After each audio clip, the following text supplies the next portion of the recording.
To our fire coverage, we're talking about wine country, not just in Napa and Sonoma counties, but in Livermore. Wineries have been making plans to reopen after the county eased some of the restrictions from COVID. But now the fires and the smoke could run a lot of plans and ruin a lot of plans of their weekend reopening. Let's bring in NBC Bay Area Sharon Katsuda in Livermore with the details. Sharon. That's right, Raj. Winemakers are really worried about their crops, and for good reason. Take a look. Just within the past half hour when we were setting up for this live shot, we saw more smoke billowing up from the mountains here, and the smoke is heading here towards Livermore. This is why winemakers are closely monitoring their crops. Right now, we're walking through the Cabernet Sauvignon. Meredith Sabararia is a winemaker at Rodrigue Molino Winery.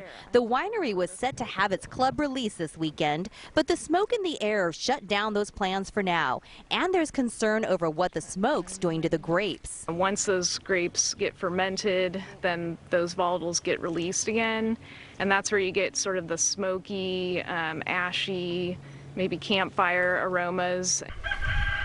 Sabararia says they won't waste this year's crops, and members will still get a taste of 2020 in bottles 2 years from now. She hopes members will be back on the property in a couple weeks when the smoke clears. I'm going to try putting the wine in neutral oak. Meantime, nearby Cuda Ridge Wines will be open this weekend despite the smoke.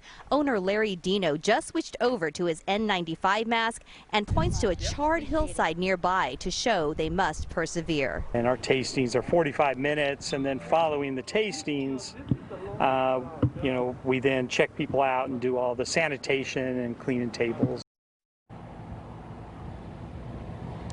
So you can see that there's still active fire in the mountains here, and we just saw an airdrop happen just a few minutes ago. Dino, though, hopes that the smoke will clear and people will come out and visit this weekend. Live in Livermore, Sharon Katsuda, NBC Bay Area News. Yep, it did look better today. Thank you, Sharon.